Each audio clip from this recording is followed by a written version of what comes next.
Welcome back to Factorio. Between episodes, I strengthened the walls on the east and the southeast. Hopefully this takes away some of the biter annoyances. We built this small but perfectly formed uranium enrichment setup. It takes ages to get enough of the refined uranium, so the sooner we start, the better. I also continued to strengthen the walls. These flamethrowers really help. I set up this little siren as well. It's really annoying, but it helps remind me to fill up the ammo boxes, which are still done manually. The western wall is also completed and should buy us the breathing room we need for today. This little box is going to turn into something magical next episode. Let me know if you can guess what it's going to become. We're going to build the sciences in this order: red, green, black, a short interlude for oil and refining plastic, sulfur and sulfuric acid, then blue, yellow and finally purple. Or was it purple then yellow? The starter resource patches are drying up, so we need to start switching over to the new factory which uses the bus and train method. Let's smash through the first three quickly. We just need gears and copper plates for red science, and it's a single belt so it looks like this, and it's done. Next up is green science. It's a little harder, but it only needs yellow inserters and yellow belts, so we'll put assemblers on either side, we'll insert them onto the belt like this, and we'll feed that straight into the assemblers for green science, and with the help of robots, that's now done. Super quick, super simple. Next up is black science, and for some reason I always call black science military science, which is its proper name, and white science space science. Now I don't know if anyone else does that, but either way, black science. First, we need to have yellow ammo crafted. This gets turned straight into red. A simple electric smelter array to turn the stone into bricks, with a handful of assemblers turn those into walls. Last up is grenades, so we'll bring down iron, put it onto the same belt as the coal, and that takes care of grenades as it's just a simple 2-item craft. Finally, we need to build the assemblers for black science. So we'll steal this fancy input, which allows for 2 to 4 inputs depending on if you want to have half on a belt or a full belt. Throw down some assemblers, clear some more trees, and just connect it up. Now, it's time to do oil processing.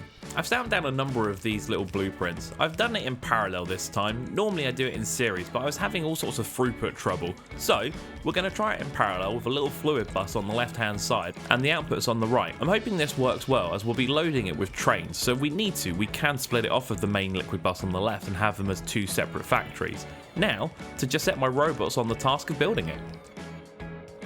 I got myself the personal robot board when I was doing the walls. It would have been far too painful to do the walls without it. As you can see, it's making short work of building out these blueprints, and apart from the resource shortages I'm facing, it's doing okay. Last up, we need to get the trains working. I used to pipe the oil over, but it was always so painful given the fluid dynamics in Factorio, so I figured this time I'd use trains, and that way I could always split it and make sure that I have multiple refineries if needed. Everything's looking good here, so let's go build plastic. We need this for red circuits, so let's get it done and we'll build red circuits next. Before doing red circuits, let's set up a quick plastic factory. It's relatively straightforward, so we're just going to throw down this blueprint and connect up the resources. This blueprint produces a full red belt of red circuits as an output. I've put this spacer down so I don't go too close to the green circuits in case I need to expand them. As you can see, I'm running low on power, which is affecting the red circuit production speed. But, optimistically, I decided to build the blue circuits as well, carefully spaced so I can expand red circuits when needed. This should be enough to create all the blue circuits we need once we connect up sulfuric acid and everything else. Here is the only clip I have of sulfuric acid and sulfur being produced. Hopefully that's enough for you guys. We're still not getting any red circuits, and our power is failing. So, first up, let's fix power. For this, I'm just going to copy the setup I have here and paste it down several more times. Another 4 or 5 should be enough to help. I changed my mind on the layout, but at least I remembered to connect additional water, and thankfully, robots do a good job of tidying up and replacing everything. In the end, I ended up with 7 stacks in total, and we're just waiting for it to be finished being built by the robots, and we finally have spare capacity for however long that lasts. Spoiler warning, not long. So, finally I worked out why red circuits isn't working, and it's simple. We're not getting any oil. Can you see what the problem is? I'm such a moron.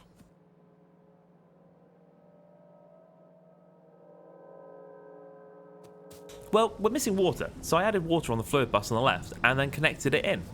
Amazingly, once you have all the ingredients and you pipe it into the factory, it magically starts working. I'm glad I'm learning something here.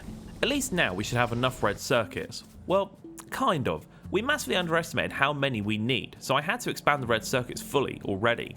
Now that's done, we finally have some blue circuits, which means we can get back on with the science.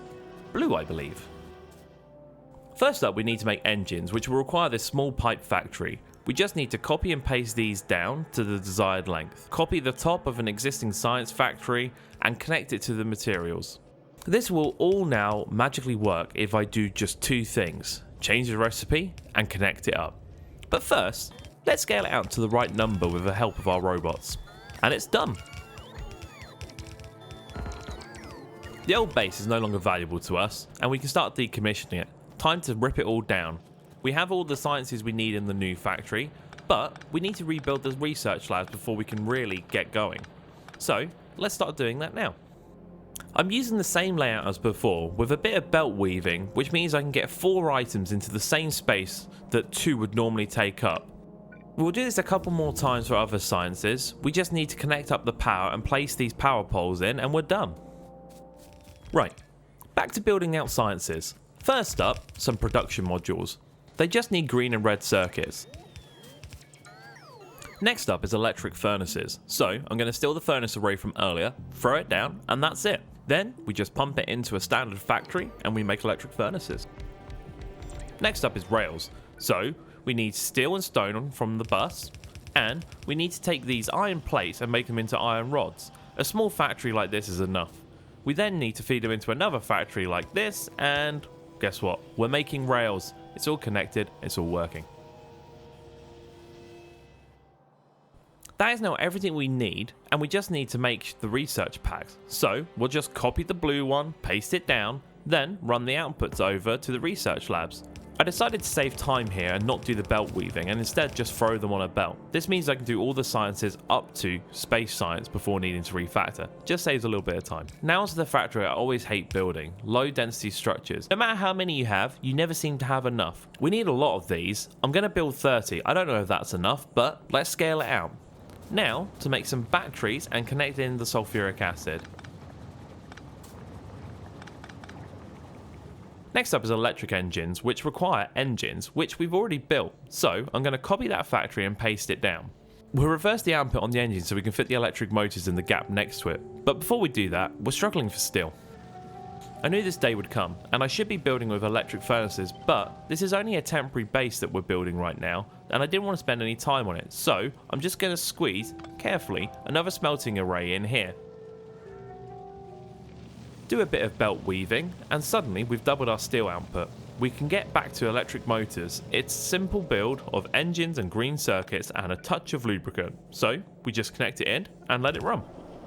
I need more green circuits, so I'm going to steal them from the end of this electric motor factory like this, which is a little janky, but I'm okay with it. I do the same for steel from the engine factory and merge it onto the same belt. I'm also going to merge the motors and batteries onto a single belt. Now we're ready to build out the robot frames, so we'll throw all 4 resources into our standard factory layout, expand it to the correct size, run the output to meet the low density structures and blue circuits, and we're ready for science pack assembling.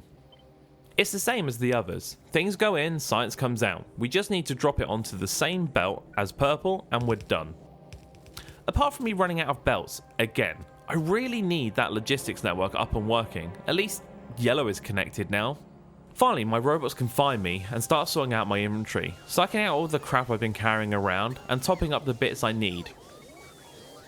I expanded the roboport network over the main areas of my base. There are some dead spots. Let me know how much it annoys you in the comments, and I'll be sure to do nothing about it. As always, resource issues. I need to expand copper desperately, and iron is not far behind. Steel is a massive pain, so I decided to throw down one segment of the beacon electric furnace array. We'll just inject the steel directly onto the bus halfway down for now. Wonderful! Sirens! I'm so glad I set them up so I'd respond so quickly to these alerts. After I've dealt with my temporary module factory, remembered my tank is on the other side of the base, run to it. Luckily this time it has ammo in. After the long drive out to the wall, I spend a few moments wondering where all the ammo's going, before realising I finally set up logistics, which is stealing it and putting it in my trash slots. Finally, the siren is off. Now we have all the science done, I think this is a good point to stop for today. This little module factory is terrible, but it's about being pragmatic, so it's going to sit there and create some modules while I'm doing other things, like sorting out my resource problems. We'll rebuild modules next episode, as we're going to need thousands of them. So with that all said and done, I've been Simon Freak, you've been awesome, and I'll see you in the next one.